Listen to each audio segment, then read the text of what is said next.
Links to previous episodes are given in the video description, so don't forget to like, subscribe and share the video. Shadows of the Lost. Episode 5. Chapter 28. Alejandro. Scarlett said as we entered the mansion. I paused, glancing over my shoulder at her as she shut the front door. Kiera is with the girls today.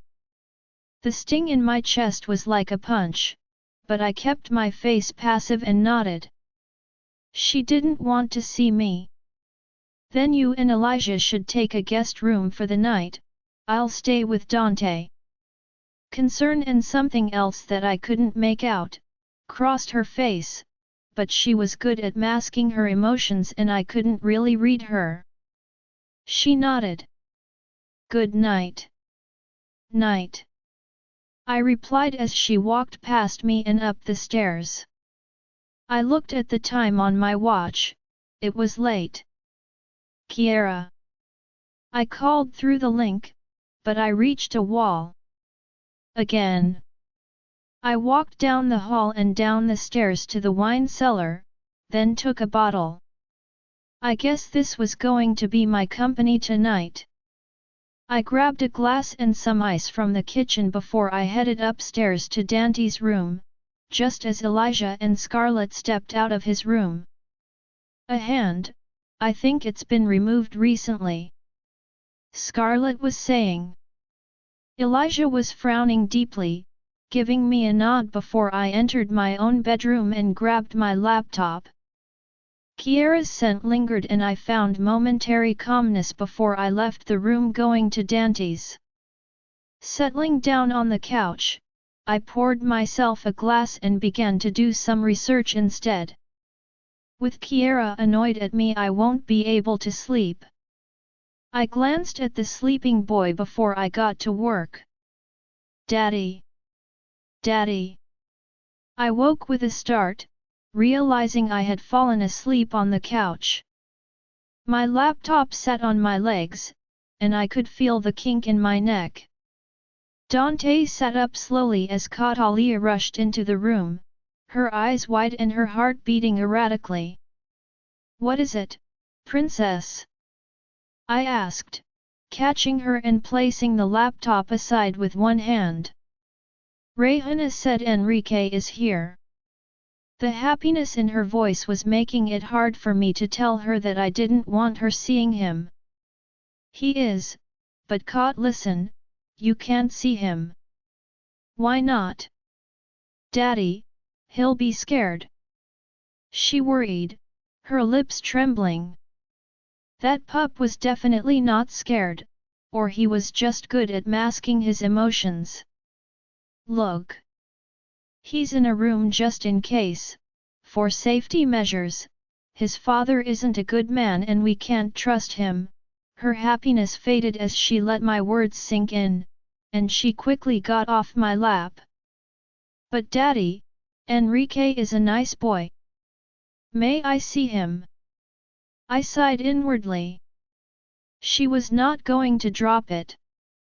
I just didn't want her seeing him there. Yeah, we'll go after breakfast. I wanted your mom to go see him too, he has a few bruises. I replied, ruffling her hair. Her smile returned and she rushed from the room, calling for Kiera. I turned to Dante, who was sitting there, arms crossed, a frown on his face. You okay? She need not get too attached. He remarked coldly before turning his back and pulling the blanket back over him. I ran my hand through my hair. I do not get kids. It was a while later and I had just gotten dressed in a black shirt and pants with a leather belt. Kiera had expertly been able to avoid me, first showering and then getting the girls ready, but now when I stepped out, fully dressed, she was finishing off doing her hair. She was wearing a pale pink halter top that left her entire back on view paired with fitted black jeans. Her hair pulled up into a bun on top of her head, A few strands framed her face. She slid a final pin into her hair and picked up her mascara. Usually, she would put on a lot more makeup and jewelry, but since everything had happened she had stopped.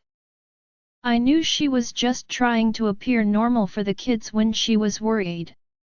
I leaned against the door as she stood up, hearing her heart skip a beat as I walked over to her. I wrapped my arms around her from behind, burying my head into her neck, inhaling her intoxicating scent, relishing in the sparks of our touch. She relaxed into my arms. I knew she couldn't resist me, even if she was upset with W. Did Catalia tell you about going to see the kid after breakfast? I asked quietly. She did. She went to ask Claire to prepare a meal for him too. She said she'll eat with him. She replied, her voice soft, yet I could sense her disappointment in it. Because of me? Yet? And what about you? Still not going to look me in the eye? I asked, looking down at her as she stared ahead. She turned her head and looked at me. For the first time, I realized her eyes looked tired and maybe a tad red. I hated her upset. I bent down, pressing my lips to her plush ones, kissing her slowly and snaking one hand around her throat as I deepened the kiss. She kissed me back, our bodies reacting to one another, the pleasure coursing through us both. I pulled away, my eyes flashing red as I did my best not to let my emotions loose. There was something about Kiera that messed with my head. I could be angry with her, but I still needed her, like a drug to survive. She was my lifeline and at the same time, she was what kept me grounded and rational. You could burn down the world and I'd still love you. She whispered like a promise in the stars, tilting her chin up as she stared into my eyes. The single light in my dark ones. But you won't stand by my side and support me? I replied quietly. If she didn't approve, she wasn't going to be there. Just how last night she had shut me out. A flash of hurt filled her eyes before she looked away.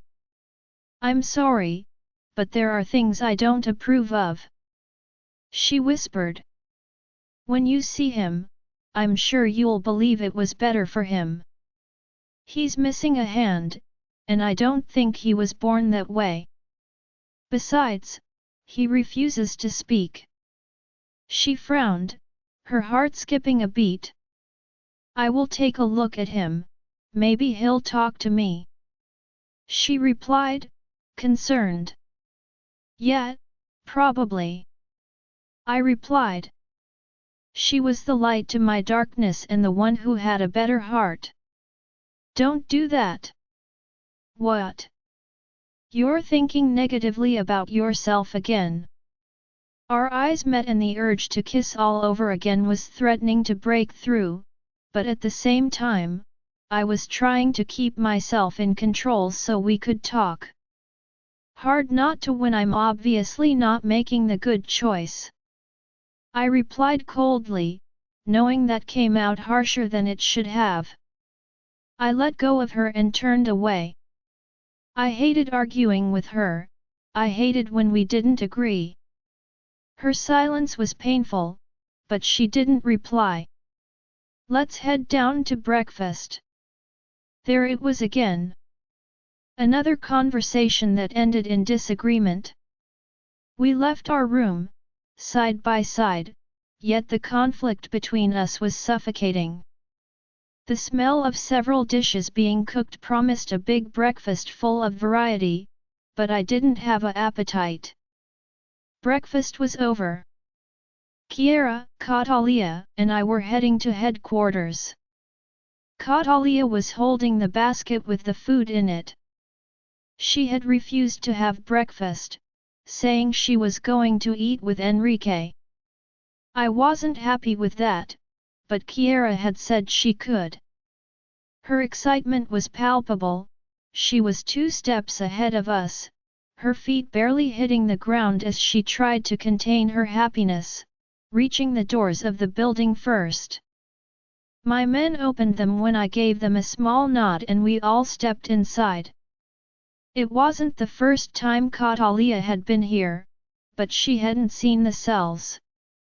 Luckily, the room I was keeping the pup in was more a questioning room that had been transformed into a bedroom for him, and it wasn't too far down. We walked through the corridors, stopping at a metal door. Catalia was frowning now. "Daddy, why is he here?" she asked.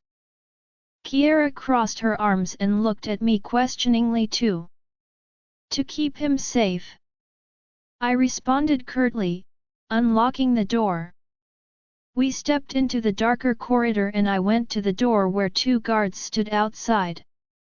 "How is he?" "He didn't sleep, nor did he touch anything. He's been standing all night." One of the men, Arnold, said emotionlessly. The second one, Milo, shook his head sympathetically. I tried to talk to him, but he ignored me. "Open the door," Kiera commanded coldly, her eyes flashing. The mother in her was not going to let this slide. The men obliged, and Kiera was the first to enter, with Catalia hurrying behind her.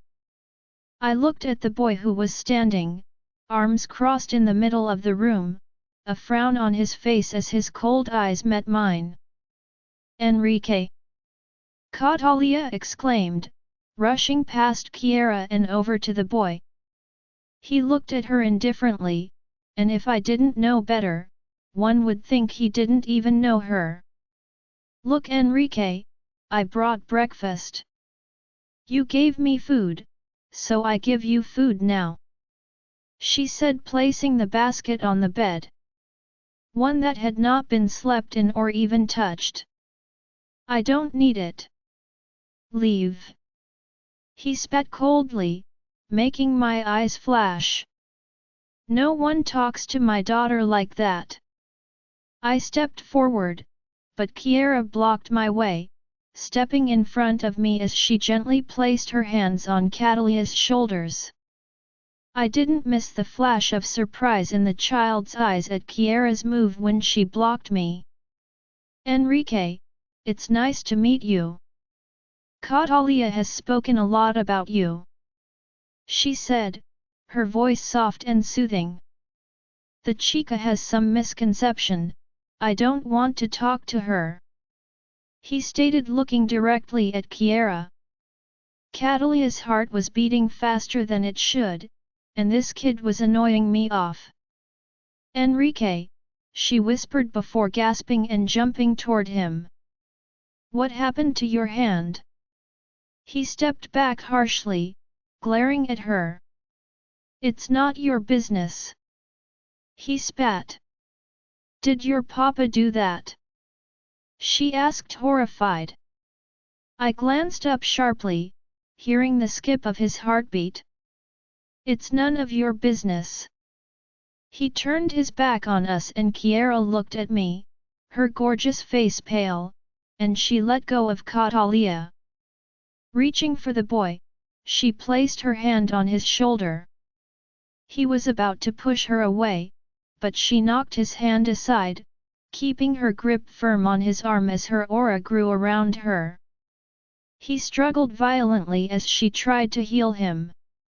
"Calm down, please let me heal you," Kiera said softly yet firmly.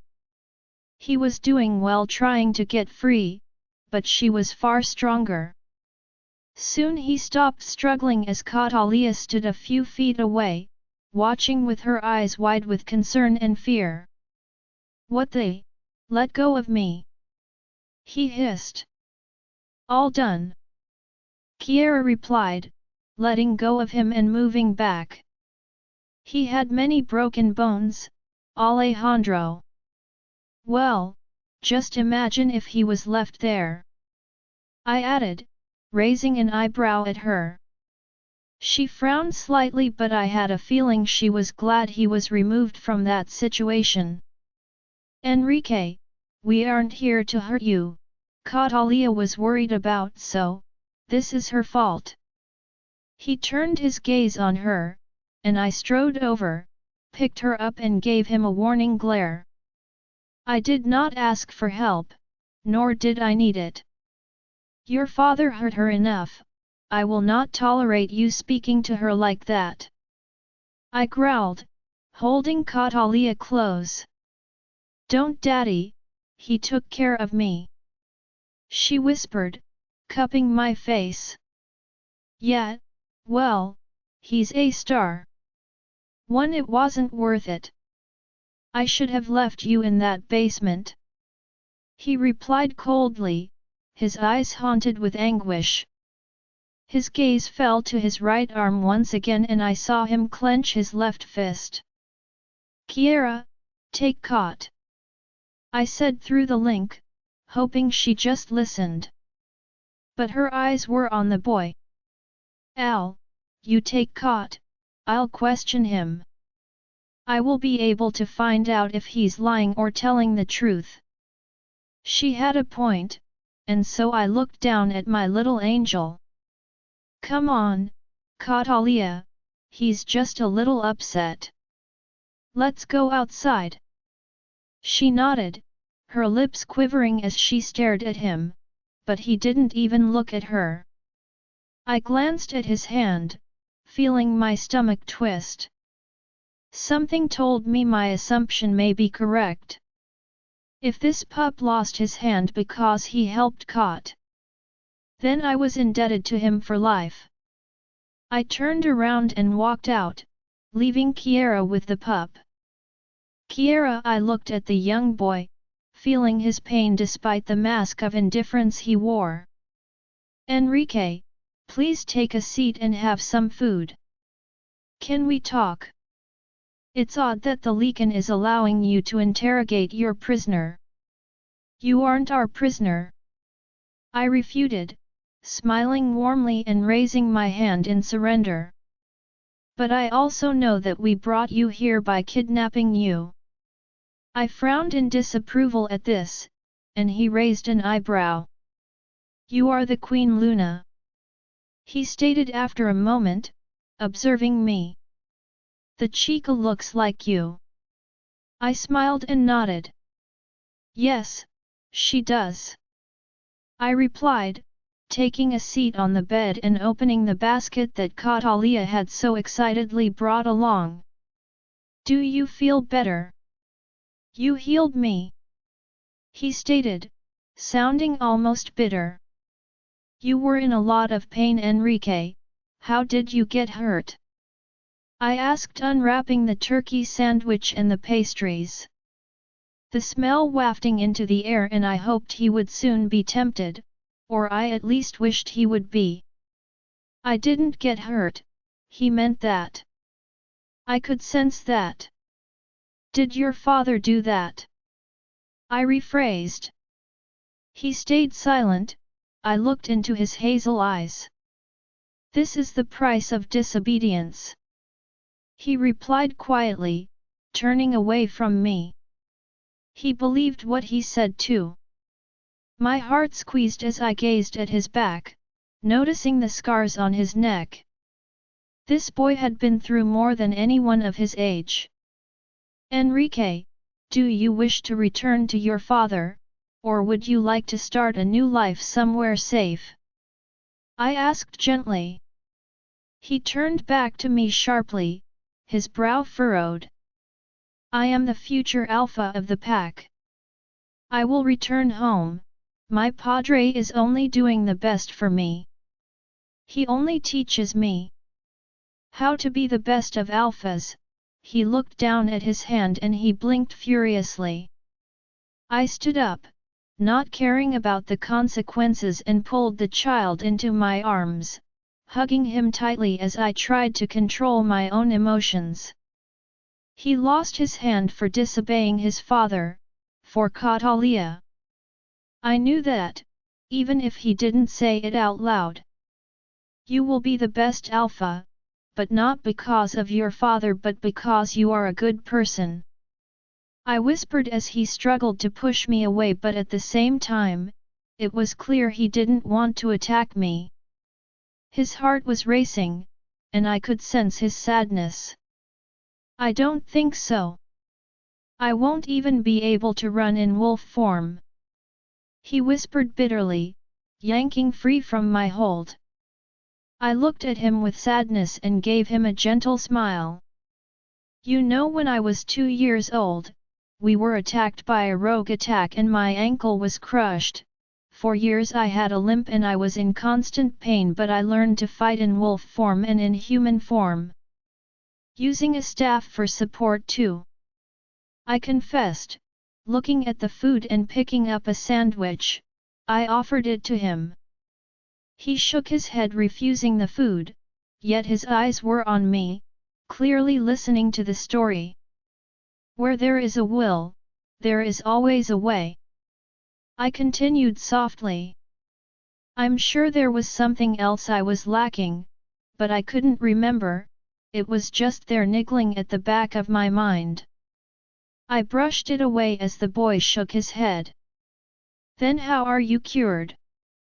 You have no limp now. No. I think. How was it cured? The blanks in my memories were worrying me. It doesn't matter, hand or not. I will do my best. His words were full of sadness even though he was trying to mask his emotions. You know. You could stay here until you are of age to lead your pack? We can take care of you. I offered, gently taking hold of his right wrist and tugging him towards the bed. I know it wasn't that easy, but I was ready to legally fight the council or whoever I needed to if he so wanted it. No thanks, but I am in your hold until you free me. He refused coldly. I placed the sandwich in his hand. I am sorry, but Alejandro means well.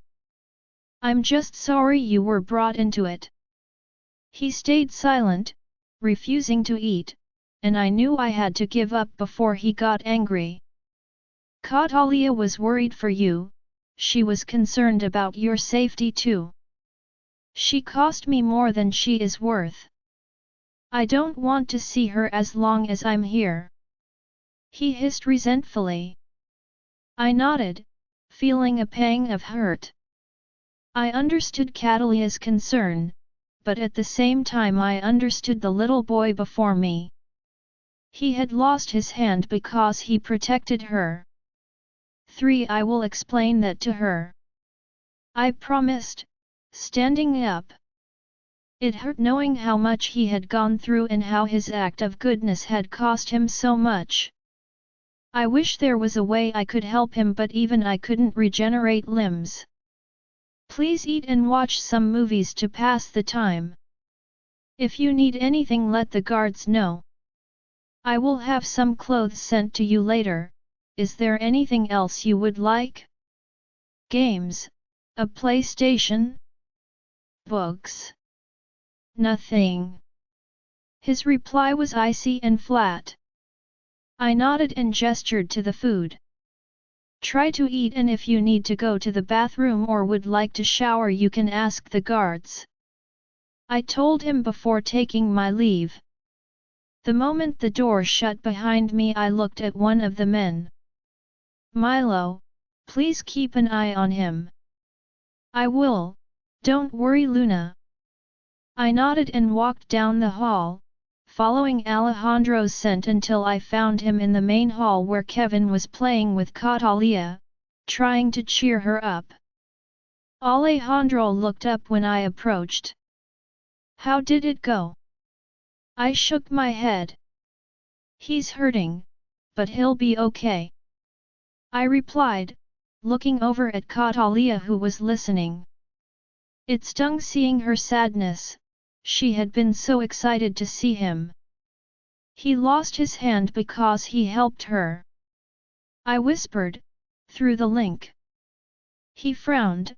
I sensed his anger and sadness through the link before he blocked his emotions off. That he hurt his own pup, he's a sicko. He is, but Alejandro, we cannot keep him locked up, let's bring him home. I can't risk that. We can always have someone around him, but I don't think this is good for him. Let's head home.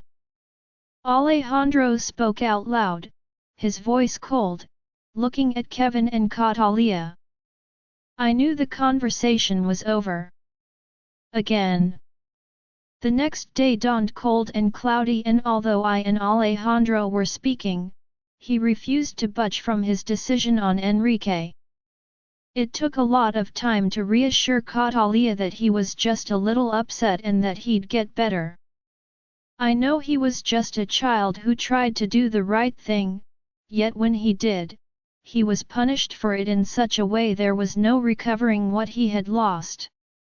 I really wanted to bring him home, but Alejandro was not agreeing, so I had gone to visit twice yesterday. I wanted to help and I intended to help him. I wish there was a way to restore his hands, but I couldn't recreate limbs. I planned on going today to visit him again. This time, I'd take Azura, maybe she might have a better way of getting him to talk. Although Alejandro wanted to question him, I was adamant to give him at least a day or two. Today Alpha Kenneth Arden of the Shadow Wolves pack was arriving, and perhaps he'd have some answers for us, rather than us having to interrogate Enrique. After breakfast and spending a little time with the rest, I told Azura to come with me. Mom and Dad would be leaving today before Alpha Kenneth even got here. Apparently, him and Dad did not see eye to eye. They had attended Alpha training together and something had happened, whatever it was. Dad refused to talk about it, but he also didn't want to be here to see him, saying he would break his teeth. I was surprised to learn it was Dad's hatred towards him that was the reason Kenneth was not on the council despite being one of the strongest alphas in the country. We'll be back soon, I promised Mom before Azura and I left the mansion. So, this is the boy that helped Catalia. Yes, and I think you might be able to get him to talk, I replied. Dante could have. She crossed her arms looking thoughtful. He isn't really well enough, and he gets quite angry when I talk about Enrique. I frowned. I needed to ask him about that. Nothing ever had no reason when it came to Dante. That's true. Besides, I'm older than him. I'm probably much more useful.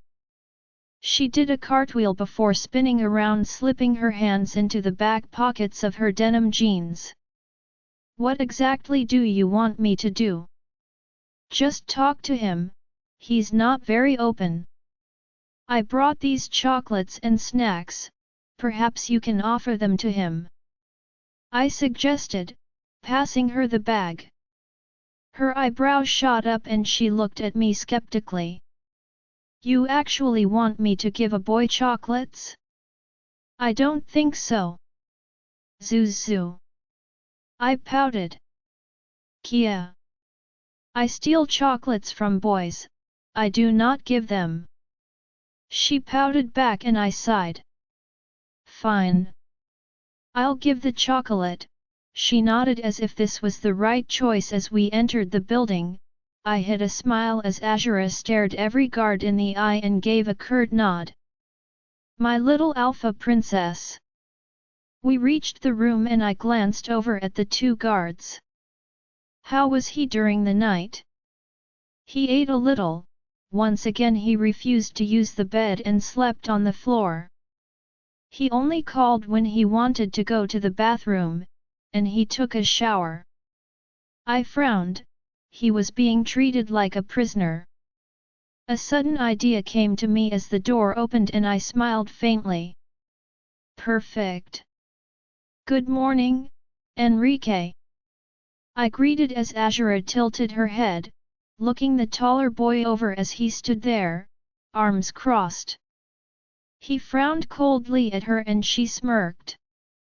Don't frown at me, I bite. She planted her hands on her hips. This is the boy you wanted me to see. He's cute but a bit young for me. I almost chuckled as his glare grew. Young? You're just a child. He growled back. Oh? Well, mentally I'm so much more smarter. I watched them glare at each other and knew that Enrique was definitely the one who had seen more than he should have at his age. I raised an eyebrow. What do you mean, too young? Azura, you are 8. Yes, but my mate is going to be an older boy.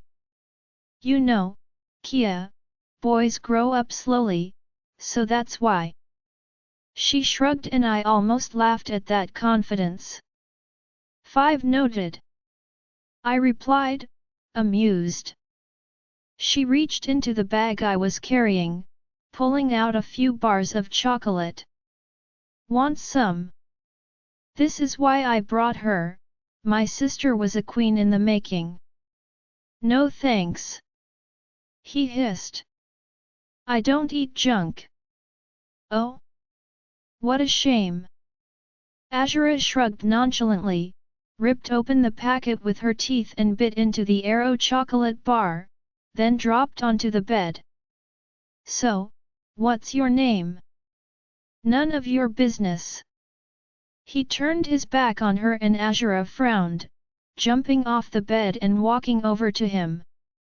It's rude to turn your back on people, she stated. Don't talk to me. He growled, shrugging her off. It was then Azura noticed his arm. Her eyes widened before she tossed the empty wrapper aside and reaching over, grabbed his wrist. Oh, my goddess, you don't have a hand. Azura. My smile vanished and I stepped forward, seeing Enrique's anger rise, but she didn't care. That's so cool. You can wear a hook. And when people don't listen to you, you can wrap it around their necks and yank them forward like this. She grabbed his neck, only for him to push her away, staring at her as if she had lost it. You're weird. Take her away from here. He almost growled as he turned his attention to me. Okay, so this didn't go as I wanted. I'm not weird. You can become Captain Hook. The Pirate Alpha. Wait. Wait. The Alpha of the 7 Seas. She jumped onto the bed, looking around, unseeing as if she had just hit the jackpot. The seas are unclaimed by any pack. You can claim them all.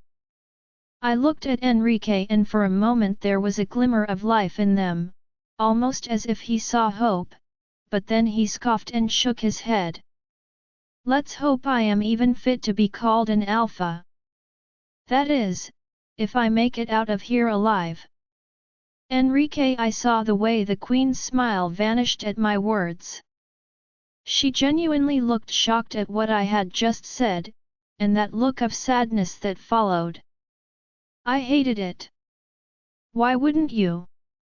The annoying girl remarked.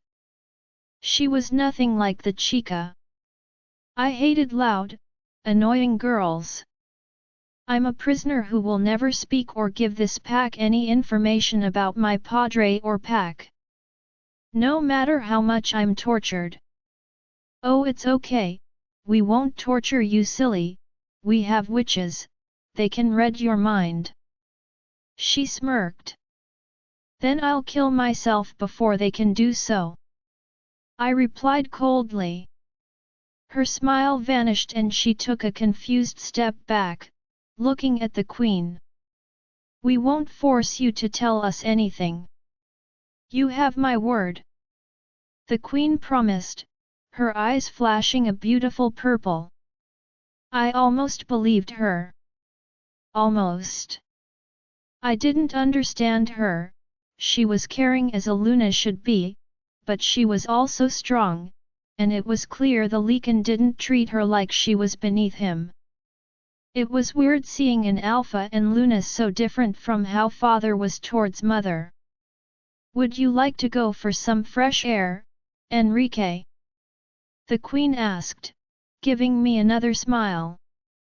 How strange. But I think I like it better like this. Yes, they kidnapped me, but at least they're being hospitable, even if it was probably to get me to talk and spill our pack secrets.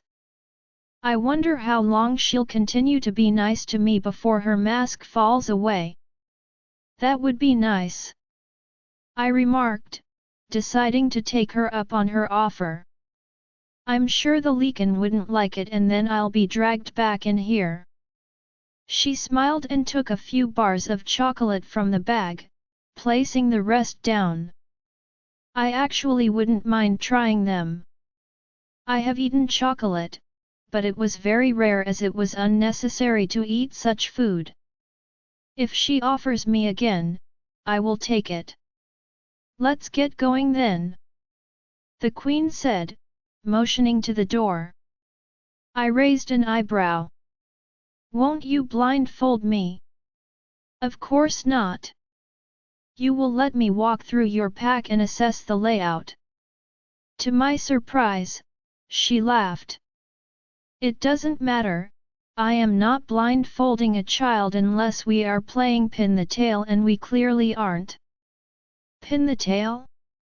What was that? She was weird, just like the girl next to her. Come on, slowpoke. The girl piped in, jerking her head towards the door. Was it a trap to get me to walk out and then I'd be attacked? I began walking towards the door and the girl skipped out first. I tensed when the Queen's arm went around my shoulders just before we reached the door. Luna. One of the guards murmured, surprise clear in his eyes. Not now, we are just going for a walk. She replied firmly, her voice 10 times easier than what it was when she spoke to me. I don't think the Alpha would approve, the other man interjected. Her aura surged immensely and she looked over her shoulder. They didn't say anything else, but I knew they were mind-linking. I remained quiet until the two men lowered their head in submission to her. I let my mind wander. Father wanted the Lekan's son. Since I was here, if I killed him, I'm sure father would be happy. Maybe I'd be able to regain some approval. I didn't even bother looking around as I walked alongside the Queen. She opened a chocolate bar and held it out to me, and I felt a flash of irritation. Even if I only had one hand, I was capable. I'll show father I am still capable. Since he cut my hand off, he had looked at me like I'm a piece of dirt. I knocked it out of her hand, my anger raging inside of me, ready for the impact of a hit or something, but instead, she simply bent down, picked it up and tossed it to the girl. Can you put that in the bin, Azura? She nodded and ran off ahead, leaving us alone. I'm sorry, here. Which one would you like? I clenched my jaw and picked a random one without giving it a thought. Ripping open the wrapper with my teeth, I took a bite, trying to quell my anger. The Queen opened a second wrapper as we strolled along, biting into it. I had to think. What should I do? Should I try to win her over? I looked at her and she was looking ahead. The chica was indeed like her mother. Calm, kind, and maybe too innocent. Why trust the son of your enemy? I wouldn't. I frowned. What do I do? Use her kindness to get close to her family? I'm sure father would approve. Currently, there wasn't much else that I could do, but if they somehow welcomed me into their home or even in the proximity of the Leekan's heir, maybe, just maybe, father would be happy. The annoying girl, Azura, returned and fell in step with me. See? They weren't even being careful, or they really did think I was completely useless. I'll just use that to bide my time. What does the Leekan want from me? I asked, staring ahead. I will not tell him any secrets. I kept my gaze trained far ahead, sensing she was watching me. He is trying to rile your father up, to make him come forward to claim you. He still has not told us what debt we owe him. She confessed, almost as if she didn't want to burden me with the truth. That sounded far too innocent on their part. They had no compassion, they were monsters, just as my father said. We are all monsters and only the strongest survive. Father won't fall for it. I replied confidently. He won't leave you here. The Queen's reply came almost as if that wasn't a possibility. She sure didn't know my padre. We reached an open grassy area, there were swings and benches, with some pups and adults around. It was slightly cloudy today but it seems everyone was having fun still. They smiled at their Luna yet carried on with their conversations after bowing their heads respectfully. They didn't stay silent in her presence. How weird. I ate my chocolate slowly, savoring the taste. Do you want to walk around? Is that not what we are doing? I meant alone, if you want some space. She replied with a smile. There was a trick to it, but if it was a test I'd behave. Sure. She nodded and motioned for me to go ahead. I began walking and I did feel her presence behind me. Glancing back I saw she had left a 5-meter gap between us and was looking up at the sky. So she planned to follow. I took the time to observe the area, without her having her eyes on me, making sure I kept my head straight ahead, not wanting her to know what I'm doing. The girl, Azura, had gone off and was currently trying to climb a tree. She should have been born a monkey. Weird girl. I finished my chocolate, it had begun to melt a little, leaving the wrapper slightly covered with melted chocolate. I looked around, spotted a bin, and walked over, tossing it in. I was about to push my sleeve up with my other hand when the reminder that I had no hand to do that with, returned. I froze as I stood there staring at my stump. The memory of the agonizing pain I had felt when my father cut it off returned. He had left me there, and I don't know what was on the knife, but it hadn't healed. I had been in agony for so long. But then again, I didn't have the capability to heal such a big injury. I don't have my wolf yet. The Queen had taken away the pain that racked my body constantly. She had made me feel better than I had ever felt in my life. My body wasn't hurting anymore, I could breathe pain from the brutal training that I hadn't even realized was always present. I once heard my father's old beta say that he needed to let me heal before pushing me so hard or I'd be damaged for life. Father had killed him for that. But I think he was right, I felt so much stronger now. Here. The Queen's voice came, and I turned as she held out a hand wipe. So the Vuin Luna I hesitated, taking it and rubbing it in my hand, trying to get the chocolate off with just one hand.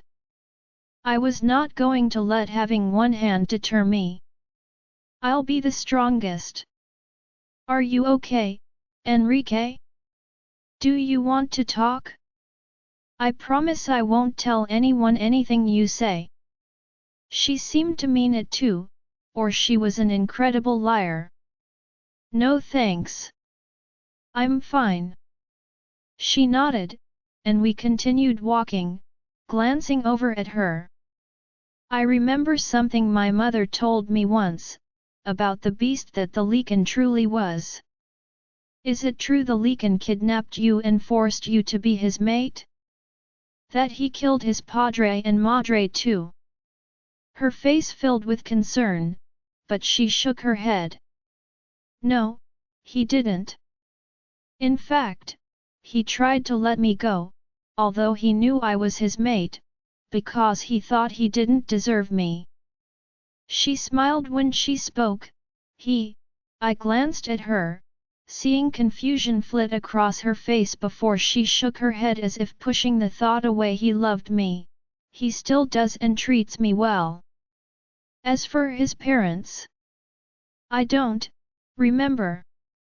She frowned, placing a hand on her forehead, massaging her temples. Her heart was racing.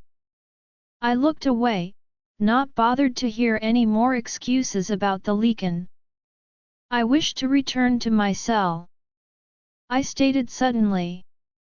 I'm sorry you are being kept there, she replied softly before she turned. Zuzu. Come on. Don't call me that, Kia. The girl grumbled as she jumped down from the tree. Kia. It was strange not having someone call the Luna by her title no matter how they were related. Strange. This entire pack was strange. And above all, I'm surprised I'm still alive. Kiera Mom, Dad, and Azura had left just after food, whilst Catalia had been very quiet. When Azura had said the boy was annoying, she asked if Azura had visited. She became upset but said nothing. She had silently gone and sat with Aaron and Tatum, but refused to play with Skyla or Azura.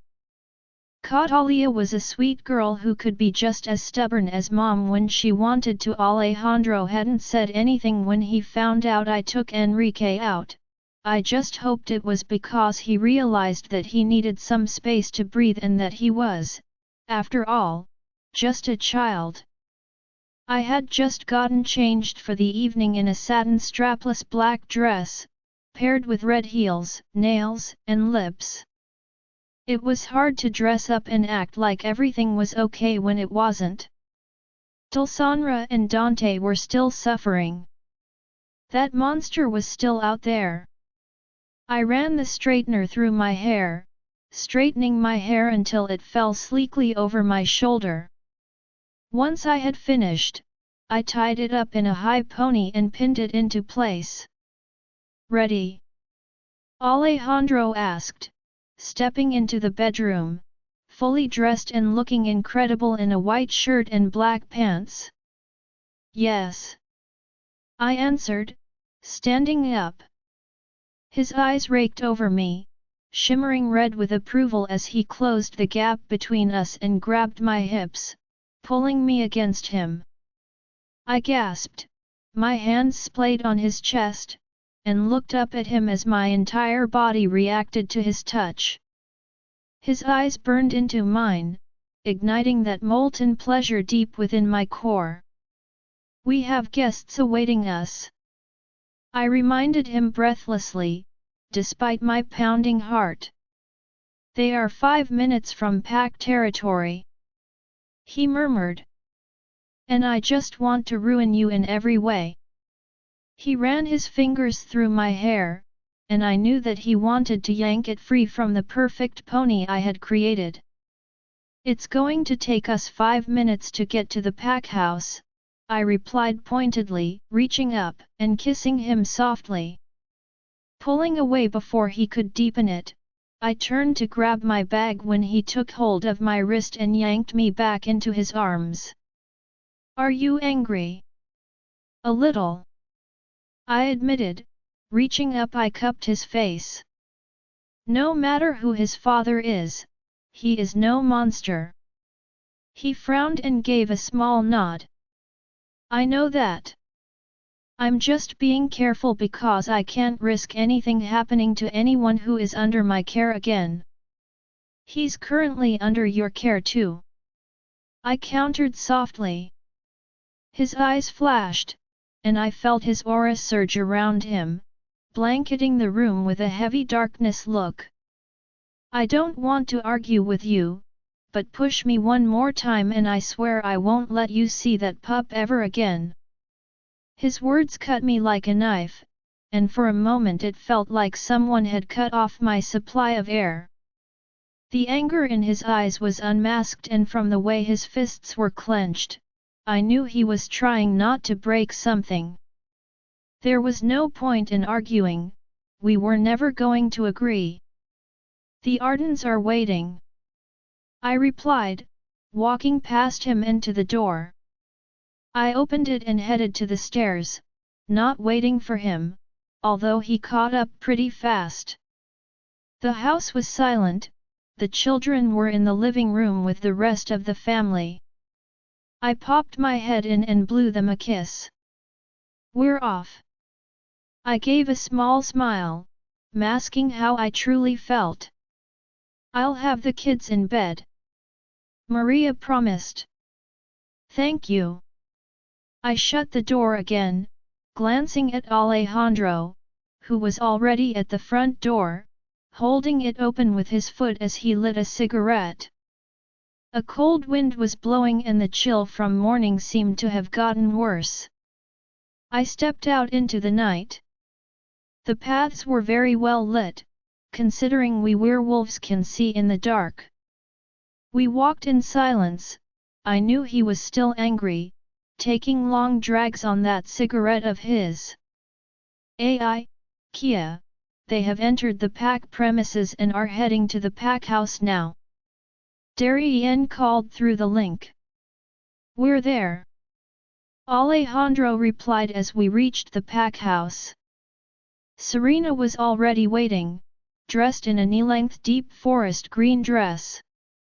I greeted her with a small wave, having seen her earlier.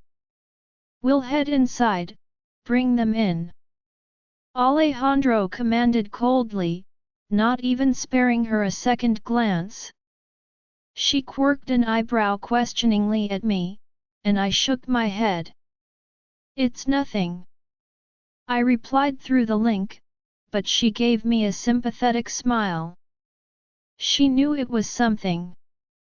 After all, she knew us both well enough. I followed Alejandro inside to the formal living room, which was not used by the pack members.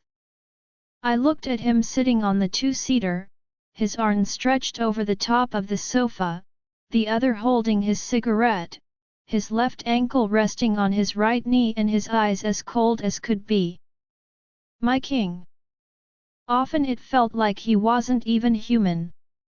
His every angle and feature was perfection.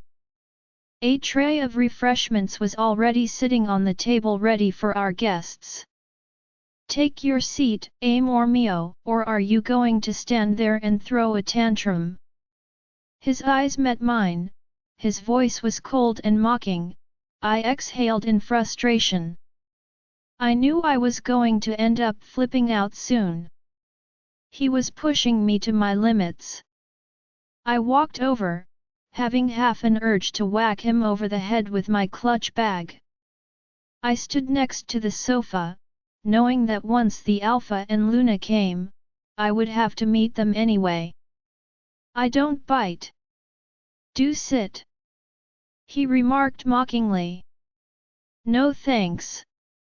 I knew if I did, he'd do something and I'd forgive him. Are they alone? I asked Alejandro emotionlessly through the link. They're bringing their sons, he replied.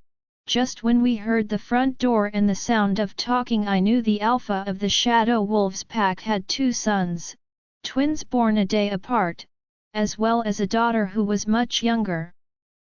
The sound of footsteps approaching came, and the door was opened by Darien, who was dressed smartly in a grey suit.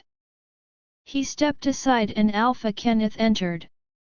He looked no older than his late 30s, but that was the werewolf genes. He was just a year or two younger than Dad. His golden blonde hair was styled sleekly, and he was completely clean-shaven, with eyes that were such a pale blue they looked almost silver.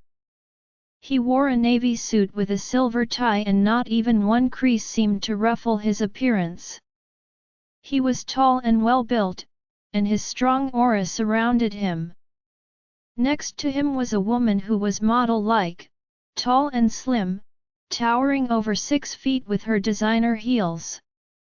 She had light brown hair that was styled elegantly into a bun and grey eyes, with classy yet subtle makeup.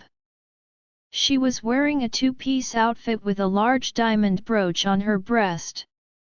A pearl necklace hung around her throat, with matching earrings and a few rings. Her nails were short, painted a soft nude. Alpha Kenneth, Luna Catherine. Welcome to the Nightwalker's pack. I smiled gracefully and walked over to them. I met Catherine with a handshake and 2 kisses. Thank you, Queen Luna. Kenneth replied, taking my hand and placing a soft kiss on it. Take a seat. I motioned, knowing that Alejandro was not going to get up. No matter how many years passed, his manners as a host didn't improve. King Alejandro, it's an honor to finally be asked to visit. Kenneth remarked with a hint of haughtiness in his tone. Asked? You weren't ready to talk over a video call. What was it? Too much screen time might damage your eyes. Alejandro smirked coldly. Catherine's eyes widened slightly, and I knew it was because of Alejandro's language. Well, I am an old-fashioned man, I prefer face-to-face. Kenneth replied, taking a seat. Serena entered along with 2 blonde-haired boys. They looked similar yet different, both had blonde hair, slightly different shades, and were rather tall. My sons, Eric and Royce. Catherine smiled as she motioned to each boy in turn. I didn't know you were okay with your sons being part of serious conversations. Alejandro asked, his eyes on Kenneth, as both boys gave me a polite nod and took a seat after lowering their heads to Alejandro. They are 13, not children. I believe, as alphas, we should start young to teach our legacy how to be the very best. Both boys were as smartly dressed as their father, one in a black suit, the other in navy. They almost mirrored each other in their posture. It was rather strange to see them so in sync, from their behavior to their passive face. I couldn't tell which one was older, both had strong auras, not giving away who was the firstborn. Darien and Serena took a seat, and I did the same, settling into my place beside Alejandro. Home. No matter how angry I was at him, his closeness and his warmth was my haven. That's true. Alejandro remarked. Luna Catherine, you're from the States, correct? Yes. She replied, as she sat by her mate's side, her legs tucked to the side, back straight, chin out. Their reputation didn't fail them, known for being a wealthy, strong, rather posh pack who kept to themselves. Ever heard of the Fuego de Ceniza pack, from Puerto Rico? Catherine's brow furrowed ever so slightly, as she thought over what the king asked. Help yourselves to something. I offered the boys. No thank you, my queen. Royce replied, whilst Eric took a glass of iced juice.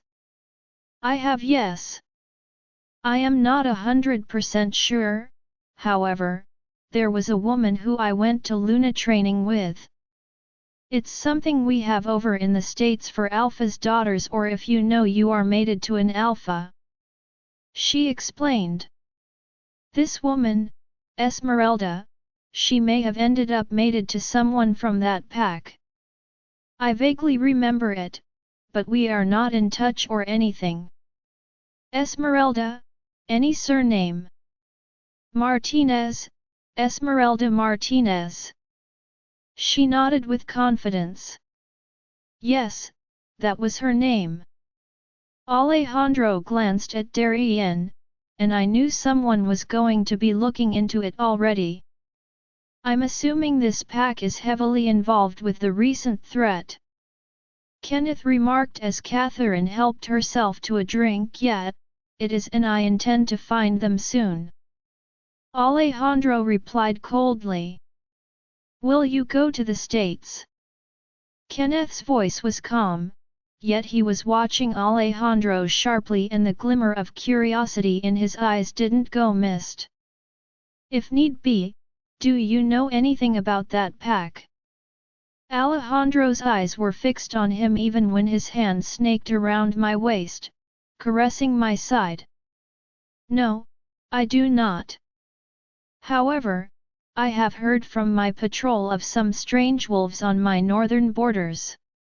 When you were in search of the Alpha Princess, we were on holiday abroad. However, I have some images which I will forward to you via email. Then he didn't need to come here. Alejandro growled through the link. He looks like he wants something. Darien replied. So, you came all this way to hit send whilst you were here. What is it? Was Kengam Palace out of Wi-Fi? My eyes flew open at Alejandro's comment, and even Katharina looked shocked as Darien hid his smirk. Alejandro sat forward, I could sense the irritation rolling off of him. If you had any proof, your men should have given it to me when I asked for information. He said coldly. I am still the alpha of my pack, Alpha King Alejandro, and they answer to me. I didn't need to mention these images, but I did. A tad late. I glanced at the two boys. This was not the place for children, no matter what age they were. Both were watching Alejandro, and I could tell they were paying attention. One Luna Catherine, would it be alright if you, myself, and Serena went for a walk with the boys in the garden? I think the men can do the talking. Usually, I wouldn't say it was a men's place, but I'd rather protect these children from the conversation turning ugly. I think it's a lovely idea. She replied, glancing between Alejandro and Kenneth. Neither spoke, and so she stood up, motioning to the boys to follow. We wouldn't mind staying, Mother. Eric commented, curiosity in his eyes as he watched Alejandro. The Luna Queen has offered to show us the gardens. Catherine replied. Her voice was calm, but her command was clear, and so the five of us left the room. I don't trust you, and I never will, that was the last thing I heard Alejandro say. I knew he had no reason to not trust him, but Dad's opinion of Kenneth had left a lasting impression on Alejandro. This way. I gestured as I walked down the hall. Reaching the back entrance, I stared at the keypad trying to remember the key code. Luna Kiera. Serena called. She only addressed me as Luna in front of guests. I frowned, stepping back. I can't remember the code. I said through the link. I'll do it. Her voice came. I stepped back, allowing her to step forward and key it in, unlocking the back door. She glanced at me. The confusion in her eyes when they met mine mirrored exactly how I felt inside. How could I have forgotten it? I have unlocked this door many times. I needed to talk to Alejandro about this. And it had to be tonight. Alejandro, the women and the twins left. I looked at Kenneth, a small annoying smirk playing on his face. Relax, King Alejandro. There's no need to be so uptight. My phone beeped and I knew I had just received an email by the tone. My men have just forwarded the email to you. I took my phone out and went into my email, frowning as I looked at the first few pictures. The very same wolves that we had seen when we were attacked and at the country house. Where is this? Just on the edge of my pack territories, we saw them a few times. The same sighting always happened there, yet there were no tracks onwards from this part. They just vanished. No tracks at all. None at all. Of course, I have men doing a little more research. As you know, my pack is powerful. Or you think it is? I remarked, taking a drag on my cigarette. He smiled pleasantly, but there was nothing pleasant about the look in his eyes. Not everything is as it appears. You should really think of the future in ways that can benefit the King's Royal Nightwalkers pack. Is that a threat? I asked, my eyes flashing. Not at all, I'm offering a proposal. I moved a brow. Yeah, and what proposal is that? I have two sons, one who will become alpha of my pack and the other who may become alpha of Catherine's birth pack in the States. And I give a bad time why? He smiled and sat back, crossing his legs arrogantly. You have two daughters, an alliance. I felt a flare of anger. I was up in a flash, grabbing this bastard by his throat, a menacing growl ripped from my chest. Did he think he could just parade in here and actually think he could even ask for my daughters like that? Al. Darien's voice was in the distance. No one is touching my daughters, they are 6 and you're trying to have me sign away their choice? When and if the time comes and they want to choose a mate or accept their fated mates, that's on them. But no one, and I mean no one, is going to take their choice from them. That's not how we do around here. I slammed him back into the couch roughly, doing my best not to punch him as Darien pulled me back, his face pale. Al, calm down. It was but a suggestion. Kenneth replied, his voice harsh as he fixed his suit jacket. I zoned him out, trying to control my anger. My own words rang in my head, and I realized wasn't I doing just that? I was refusing Kiera from doing what she wanted. Yeah, well, I'm a hypocrite. Dinner's ready, Darien said, but neither I nor he cared. Our eyes were trained on one another and the hostility between us had just rose by another 100%. After spending the evening with Ken Arden, I was done. The man was shrewd, he knew how to twist words and act innocent. I didn't like it. Past that facade, there was more to that than what showed on that flawless face of his. Darien had told Kiera what had happened, and she had kept her hand on my leg through dinner, calming me down every time I wanted to shred him to pieces.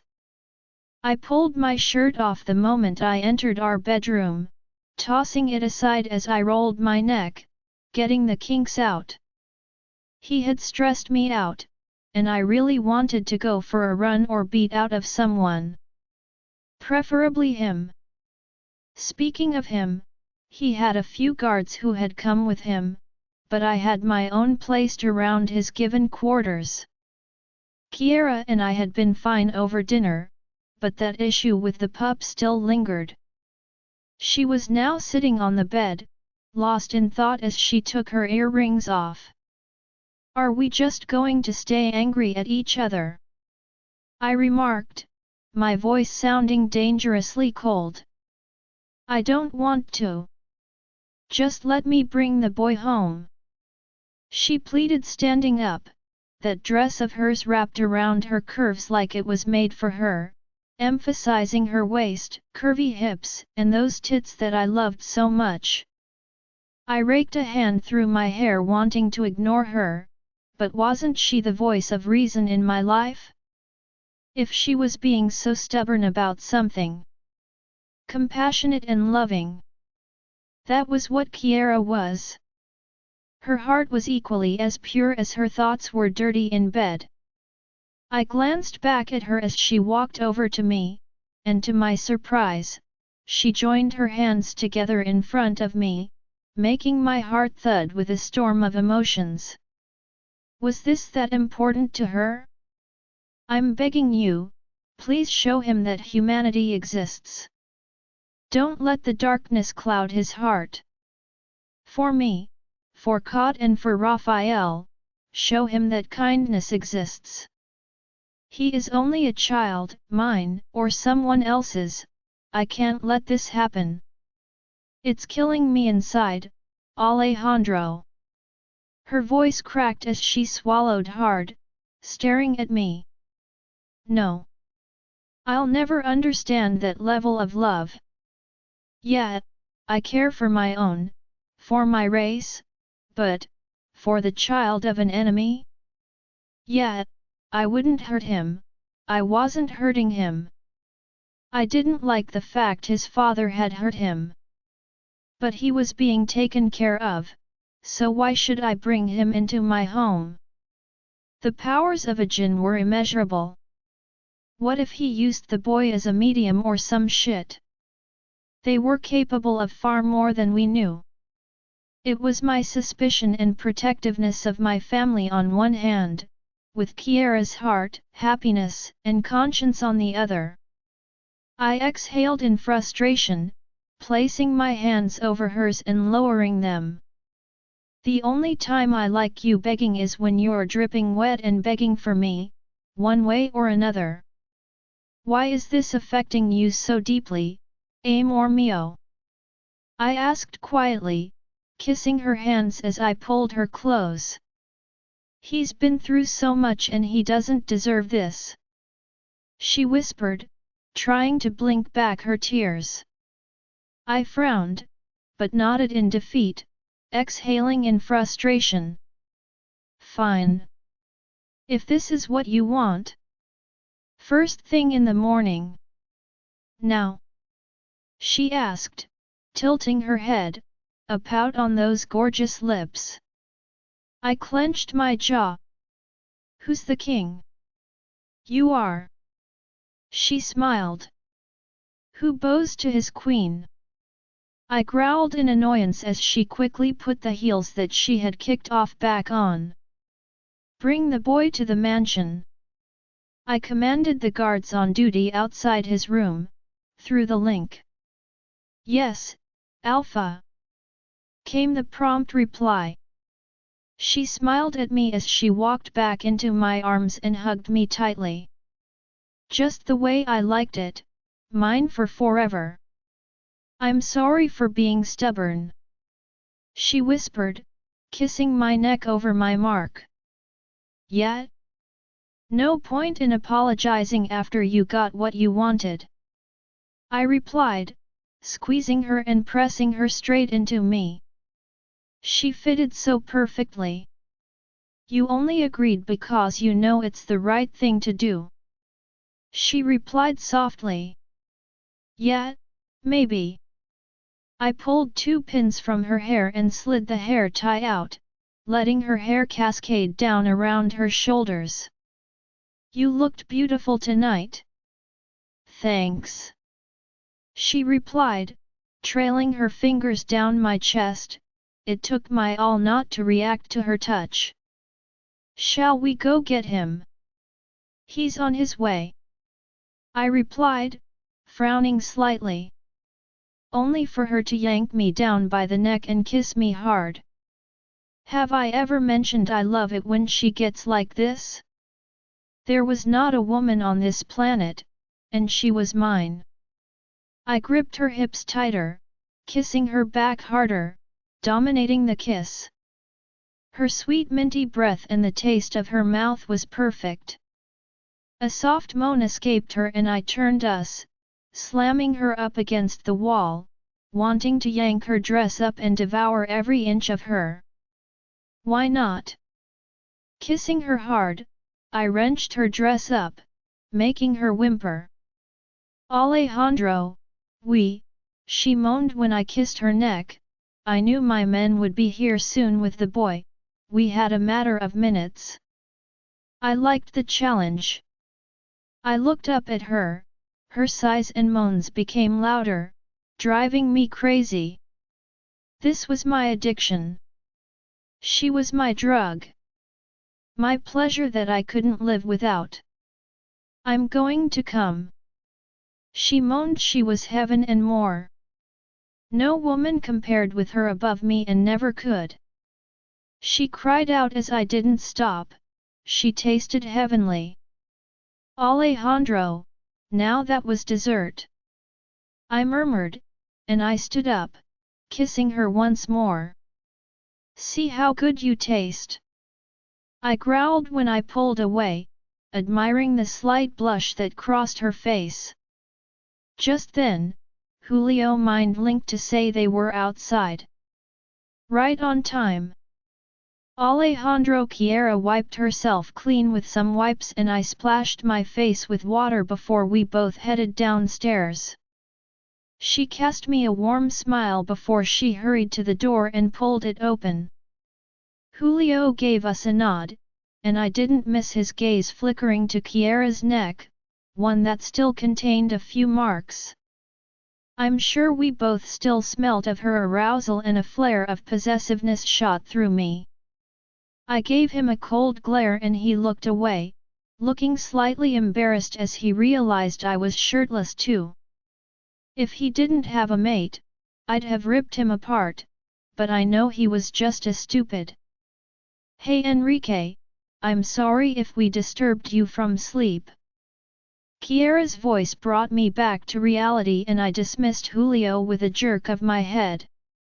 He gave a nod and placed the bag he was carrying down before taking his leave. I wasn't sleeping, Queen Luna. He replied. I moved a brow, so he called her queen and called me Leekin. I hid a smirk. He had gall, I'll give him that. Then let's get you set up in a bedroom where you can get a good night's sleep. He frowned and looked at me suspiciously.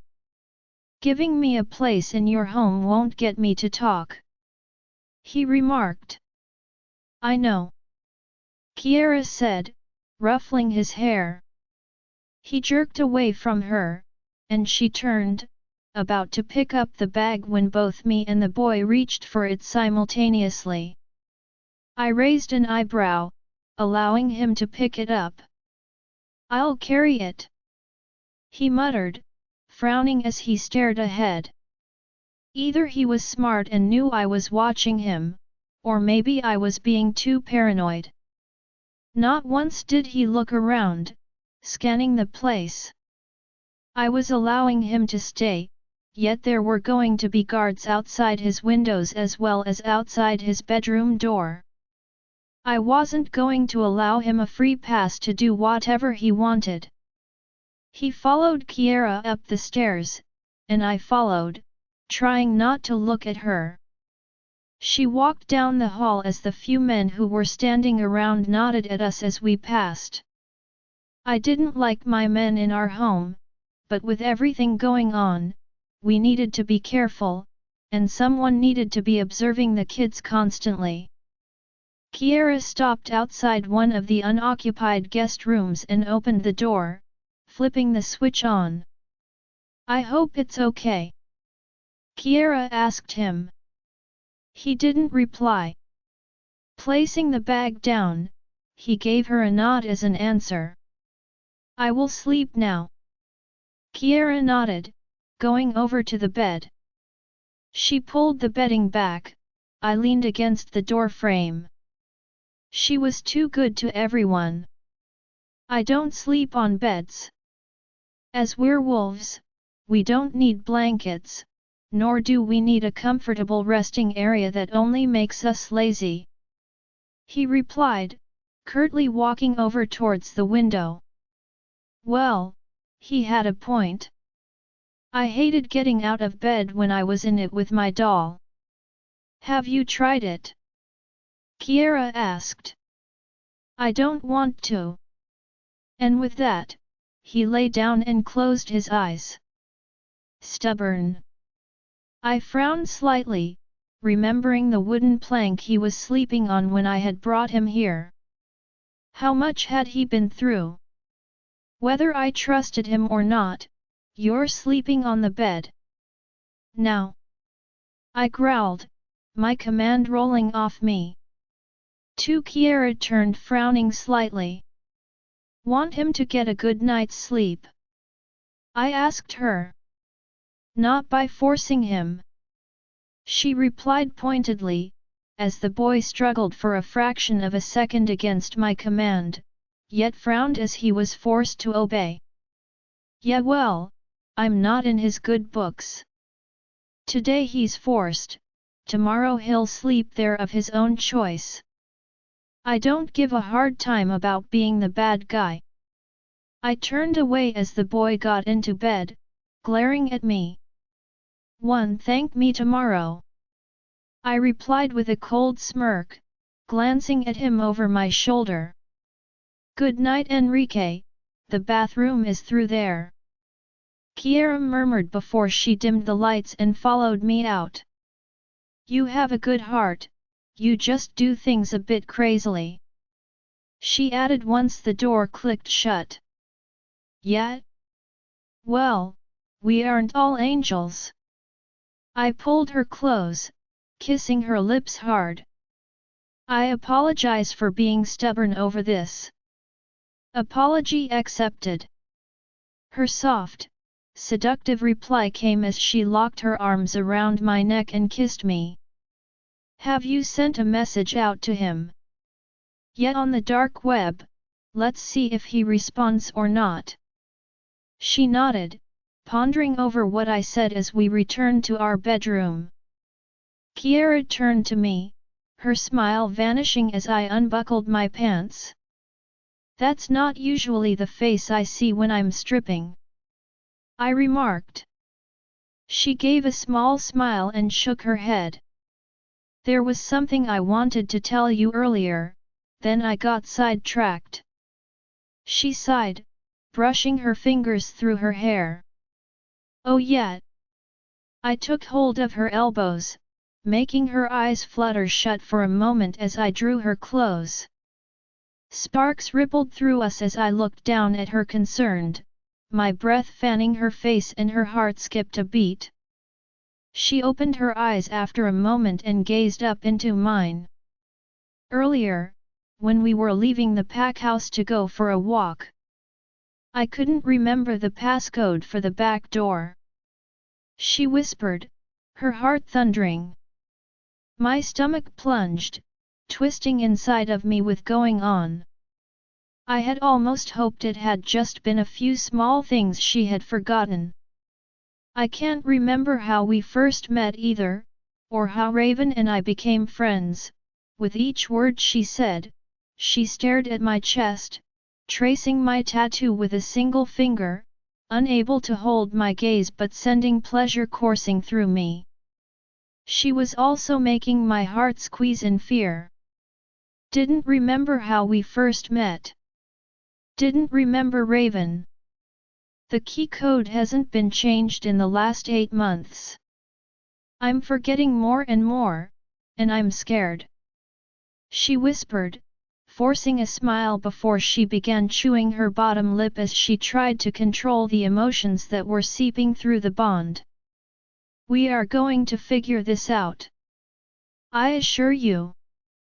I replied huskily, tilting her chin up and running my thumb over her lips, tugging her bottom one free from between her teeth as I looked into those gorgeous eyes of hers, before I claimed her lips in a silent promise.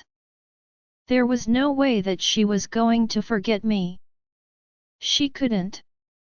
I had just finished my morning training and had showered, when I stepped into the bedroom wearing a pair of blue jeans to see Kiera applying some makeup, dressed in a sky blue chiffon floral halter dress that showed off her gorgeous breasts from what I could see in the mirror. Her back was on show, with the crisscross string detailing holding the fabric in place. I walked over to the drawer, picking up her wedding rings, which she hadn't put back on since our return. We'd had enough going on, but it was the longest she had been without them, and as much as I wasn't sentimental, after last night I was worried. I walked over to her, and she smiled up at me. Looking gorgeous. The goddess had exceeded herself when she made her. Do I look okay?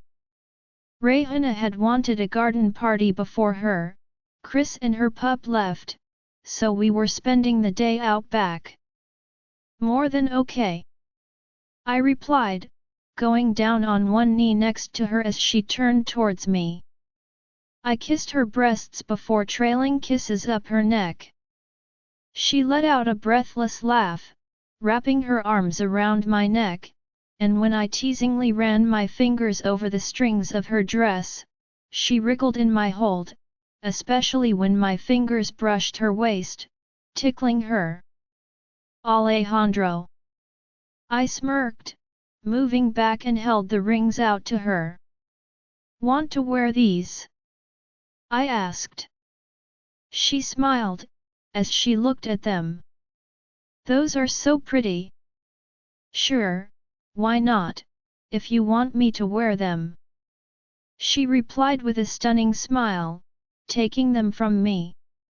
My smile faded as I watched her try one of the rings on her middle finger, my heart clenching as I reached out, taking the rings from her, sliding both onto her ring finger and trying not to let my emotions show on my face.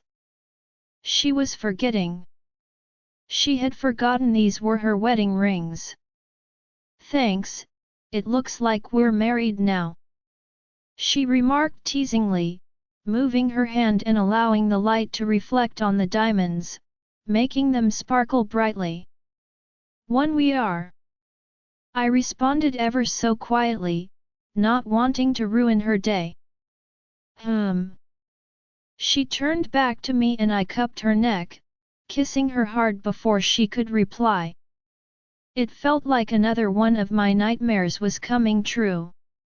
I couldn't bear to hear her say she couldn't remember our marriage.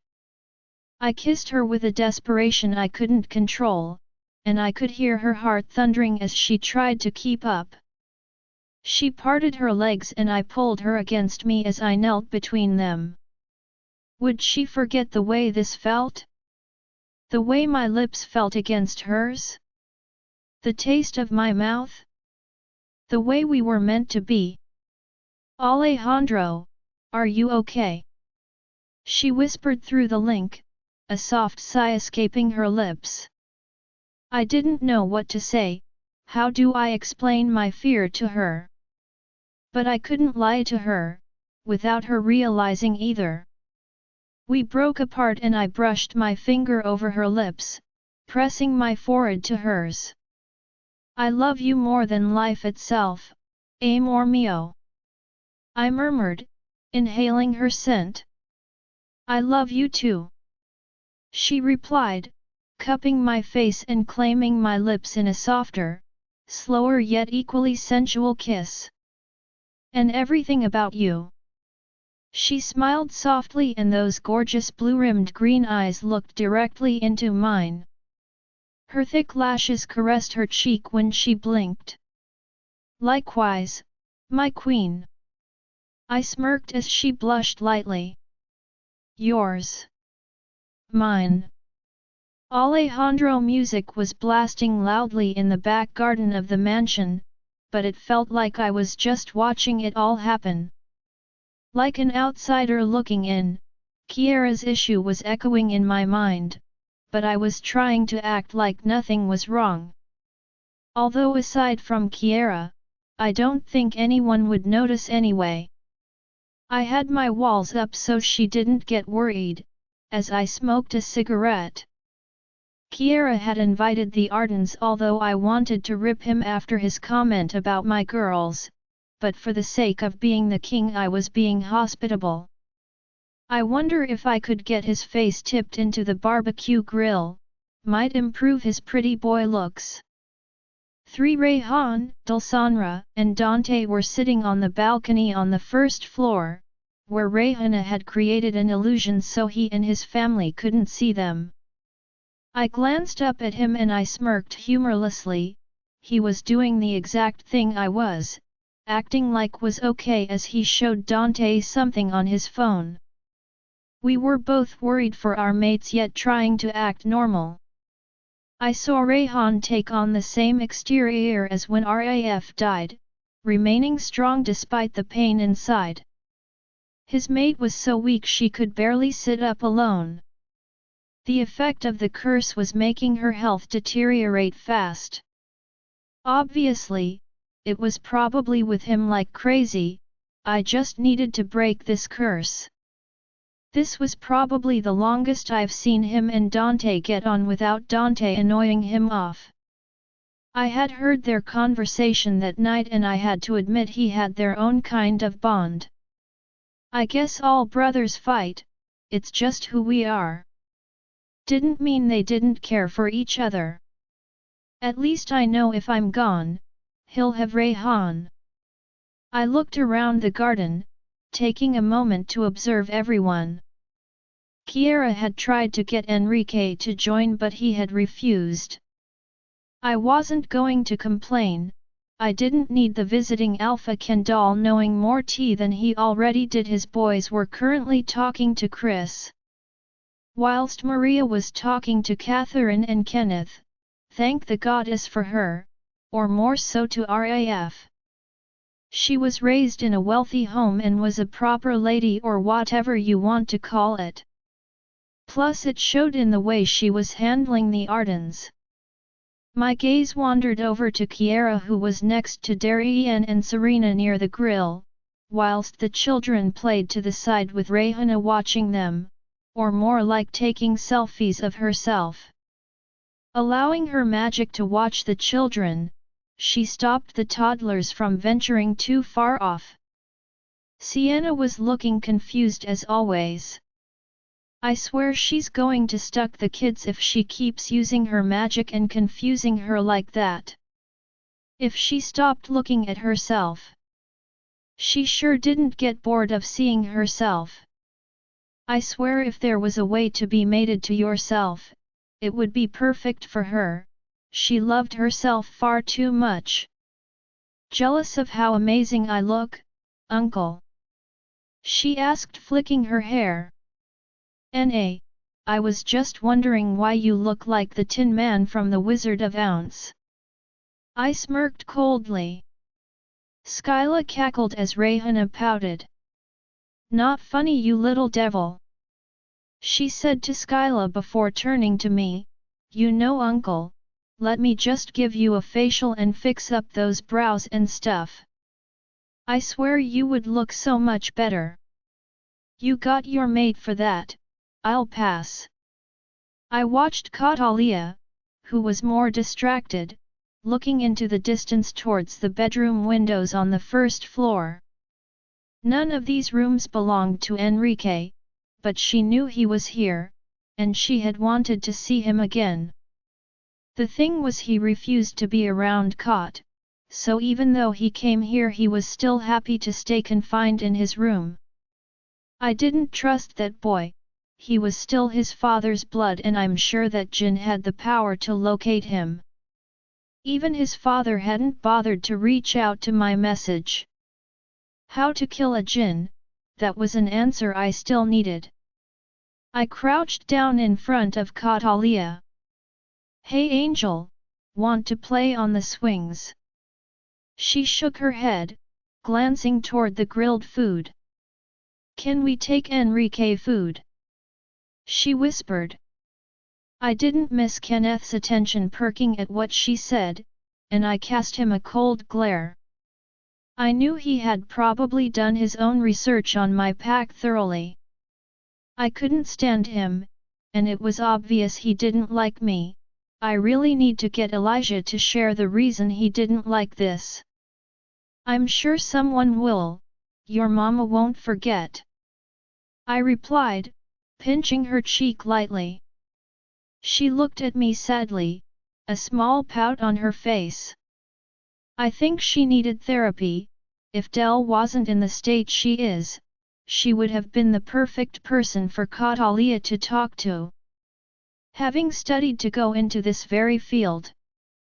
The trauma of the events still haunted Catalia and it killed to see her smile was gone. She had gone from the happiest child around, one who would smile constantly to the quietest. Sparks rippled through me and I looked up, greeted by the view of the underside to Kiera's breasts. Well, that's one view I loved. She crouched down next to us, a gorgeous smile on her face as she held her arms out to Kot. Come, let's take some food. You know he said he doesn't want to see her, this will only hurt her. I will explain it to her and make her remain in the hallway, she only wants to see him. She replied, turning and gazing into my eyes with those gorgeous ones of hers. Always got a plan, hey? Always. I reached over, gripping the back of her hair as I kissed her hard. Don't forget me, amor mio. I squashed the thought away, don't think it and it won't happen. Will you take the food upstairs to them? Kiera asked me. I knew she meant the trio on the balcony and I gave a nod. I never knew I was a waiter. I don't serve. Unless of course, it meant her. You are everything and more. A tray or two will do no harm. Kiera replied with a small amused smile, taking hold of Catalia's hand and they both went over to the grill. Why are you two exactly the same? I turned, seeing Skyla was questioning the Arden twins. How so? One of them replied. Well, you both look exactly the same, were you cloned? No, and we are not exactly alike. The other one replied with a small smile. Well, I have a twin and we are both very different, you know. Skyla remarked. I can tell. This girl had a reason to talk to anyone, the two Ken dolls in the making exchanged looks. Skyla hurried off to play with Sienna who was currently playing in the ball pit now, with Rayhana crouching down next to them and talking to her. She wasn't the type to be this hands-on usually, but with Dulsanra in her current state, I knew she was trying her best to do what she could. I went over to Darien and Serena, picking up the tongs and flipping the meat patties. How is she today? Darien asked through the link, and I knew he had opened the link to both Serena and me. I didn't need to ask who he meant. Serena had been there when Kiera forgot the passcode. She's forgotten we're married. I remarked coldly. Doing my all not to let my emotions show, flipping another patty over, remaining emotionless. Serena's heart was thudding. She'll. Will it? I mean, will she be okay? She asked. I don't know, but it makes the incentive to find him fast even more vital. We have Dante and Del being run down with this curse, Kiera's losing her memory, and his son is on our pack grounds, who he doesn't seem to care for. Time's running out and I need to fix this. We need to fix this. We are a pack, a family, and we do this stuff together. Darien added, looking me in the eye. I gave a small nod. Yeah, we will. Drake checked the name of the woman Luna Catherine mentioned yesterday. He said her files are coming up classified. I think if we want answers, someone's going to have to fly out there. Darien explained. I frowned.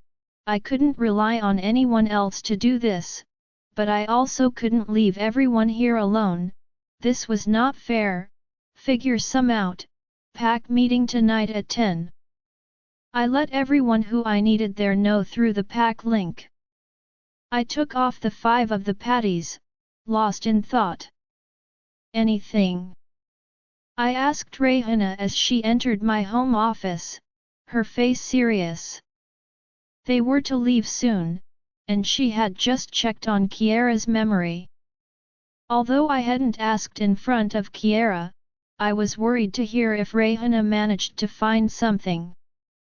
She had just said to Kiera she wanted to check her over, which wasn't exactly a lie, and so Kiera hadn't picked up on it. No. I can't seem to see anything blocking her mind or any sort of spell. This is something I feel totally at a loss with. I was thinking if I did some research maybe I can find something about jinns and their magic. What if I called on my witch ancestors? Del cut that link you had to them. We all know they are no longer bound to you. If you summon any for answers it's going to be a risk, and we are no way in hell risking Endora to come back in any form. I've made it clear I am not risking anyone else. Uncle, this is my family too. I'm a Rossi. I'm capable of so much more than this. She came over to the desk, and for a moment it was like the 16-year-old girl I first began to get to know was before me as she glared down at me, displeased. You are doing enough, but I need you at your best and safe. I frowned. When we brought Enrique here, how far out do you think he was? Any idea? You were clearly exhausted after. I've tried to open a portal across the oceans and I'm unable to. My limit is 400 miles give or take if I go by what I have tried to pinpoint. I think we are looking at some location, under 300 miles. So she has been trying to figure this out already. Yet? How can you be so sure? I've been trying to figure it out, and don't worry I'm being careful. She added with an eye roll. Yeah, good. I replied coldly. Honestly, I'm not a child. She growled, frowning at me. Anyway, I think I opened a portal up north. I wanted to use the piece of fabric to see if I could find anything else, but Kot didn't want to let me look at it again. I frowned. She had that shit? But she was here. Hey, don't tell her you know. She asked for it back and said not to tell you or Kia, Rehana replied looking concerned. I did mention to Kia of course. I felt my stomach twist. So my own daughter now didn't want to share with me? Great. This was the same girl who would talk to me day in and day out. I won't mention it. I don't get her infatuation with him, but the kid lost a hand for helping her. Do you think there's any way we could fix that? I asked her. I didn't think I'd be the one to ask this. She looked defeated and shook her head. I don't think there is, but I will look into it. Once I get back, I'll look in the grimoires or see if I can find anything about cell regeneration. I nodded. Yeah, let me know if you see anything, I've still not heard from his father. Well, shall I just check his mind before we go? See if we can learn anything. I shook my head. As much as I want to, Kiera refused to allow me to use the child like that. We can do it without her knowing. Rayhana offered hesitantly. I sighed, I was tempted. I needed answers, and if that boy had some. Give me a little time, I'll try to question him today, if he doesn't spill, then we'll work on something. We exchanged looks and she nodded. I was about to say something when I thought I heard something. I leaned forward, honing in on everything around me. What was that? Beyond the beating of our hearts, there it was, a tiny beat. I looked up at Rayhana sharply, she was watching me curiously. Yeah, I was right, you need to take it easy, and this time I mean for real. What are you going on about? I sat back, taking a cigarette and my lighter out of my pocket. Glancing up at her as I lit it and took a drag. You're carrying. Join our Facebook and WhatsApp group for more updates, link is given in description. Rest audiobook will be continued in next episode.